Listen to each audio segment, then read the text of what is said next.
Welcome to Pardon My Imagination. I'm Imagination and you're the Imaginer.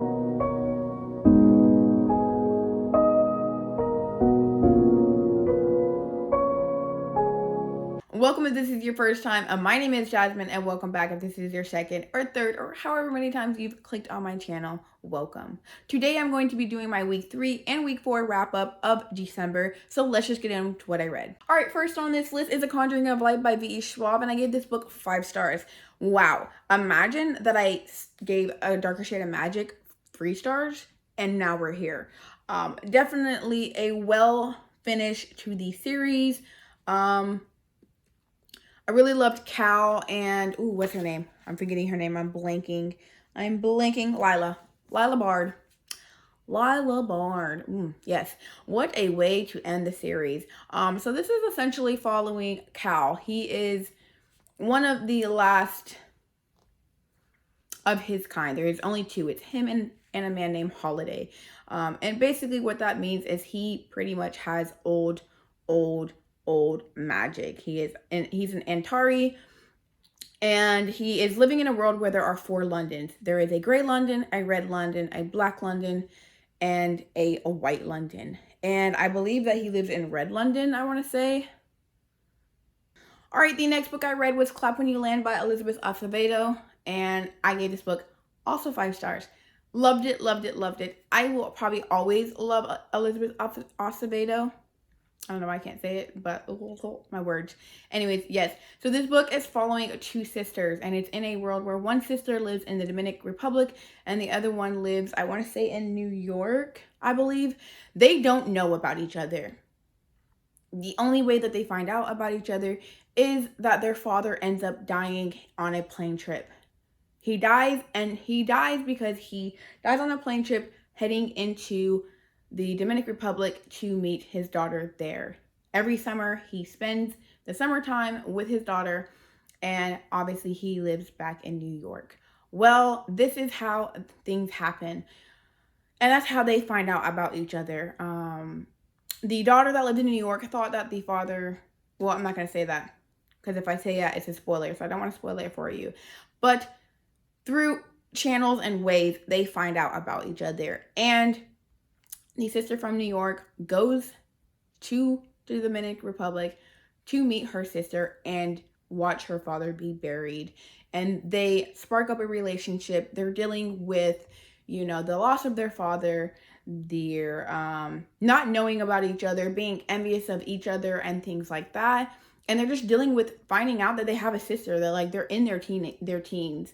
You're also dealing with the girl from Dominican Republic who is dealing with eyes of older men that shouldn't be on her, and she's trying to fight that battle. And then you also have the sister from New York who is gay, so you have some gay representation in there, a lot of family love, and I overall love this book. I recommend it, and I believe that it was also in tribute for there was a flight that was coming from New York to the Dominican Republic, and it ended up crashing and everyone on it died. So there's also that. So I highly recommend checking this book out and everything else by Elizabeth Acevedo. All right, the next book that I read was Legendborn by Tracy, Deonn, and I also gave this book, what did I give it, 5 stars? Yeah, I sure did.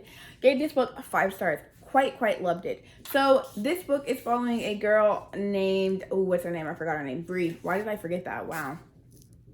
Okay, so it's following this girl named Bray. And Bray, well, actually, let me fast backward.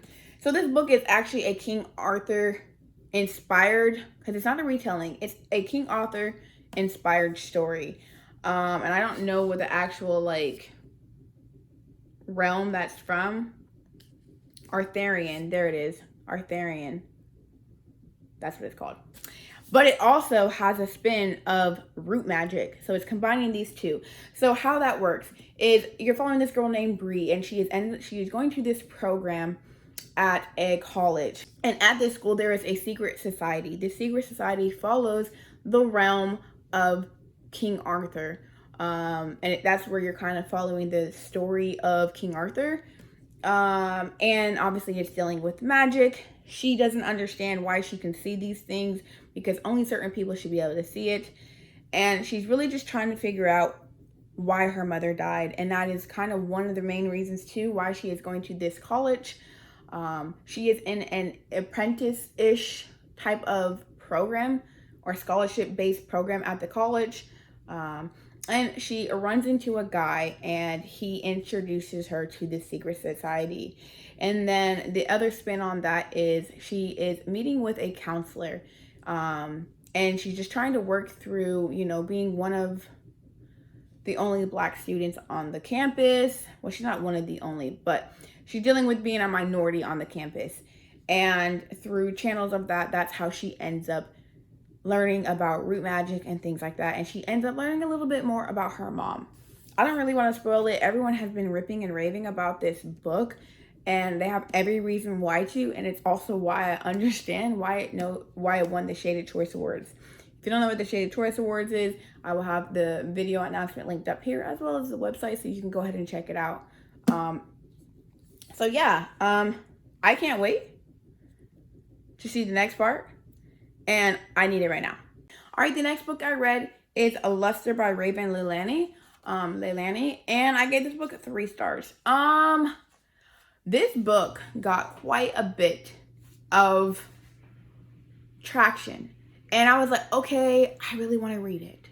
So it is following this main character, and for the life of me, I can't remember her name because honestly, this book was very interesting. Very interesting. But it is following this main character who is kind of just going through the motions of her life. And through all of that, she is a nympho. That's kind of just what it is. She's a nympho. She doesn't even, how do I dive into this book? I should probably do a tea time review of this book. So I won't dive too much into it because I'm probably going to do a tea time review of this book. So look out for that. But, okay. You have this main character who starts a relationship with this older gentleman. He is a married man in an open marriage. And his wife pretty much makes the rules on their relationship. She can't understand why she's attached to this man. But she is. Well, some things happen at her job. She has kind of slept with damn near everybody at her job. So she ends up getting fired because they kind of like phase her out of the job, honestly. And through some weird things, the wife ends up having her move in with her and just like randomly gives her money, and she just does stuff around the house, and it's mad awkward. And this whole time you're just like, what? And like at the end you're just like, what did she grow? Did she learn anything? You don't know. She's just having this like 3-way relationship with the wife and the husband, but then they also have an adoptive Black daughter, and all they don't verbally say it, they like want her to teach their daughter about like being Black. So she has like this weird relationship with the daughter as well, and you're just like, what is happening in this situation? I don't know. I don't get it. What? Huh? I'm so confused. 3 stars. All right, the next book I read was Diviners by Libba Bray, and I also gave this book 3.5 stars. All right, so hear me out. I know y'all are probably screeching at me like, wow, the Diviners, 3 stars. Hear me out. Hear me out. What are the Diviners? Where did the Diviners come from? Why are the Diviners here? What can you tell me about the Diviners by reading this book? Sorry, I got some lint. Just flew up my nose. But yes, if anyone can tell me what the Diviners are, where the Diviners are coming from, what the purpose of the Diviners are, I need to know. Because all I got out of this is a thriller book. Amazing thriller. So even then, if I'm like, okay, I might bump it up to a 4 star because the thriller was good. The mystery not thriller, but the mystery. Well, it was kind of thriller too. The mystery thriller portion of it, loved it. Loved everything about it. Loved the detective hunt of finding and piecing things together and researching. Loved it.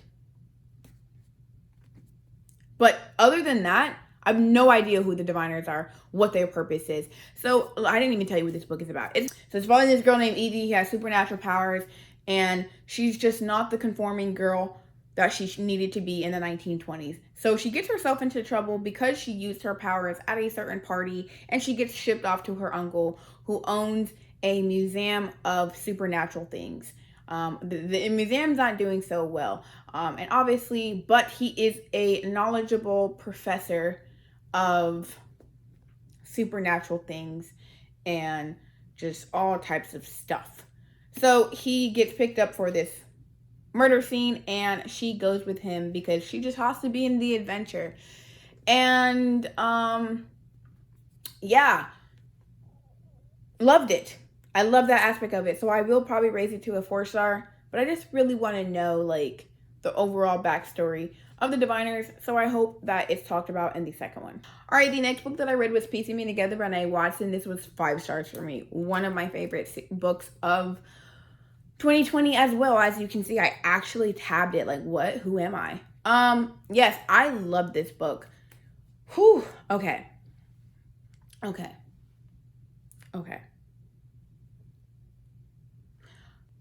So essentially, it's following this girl named Jade, and her mother ends up sending her to a better school that is not in her neighborhood.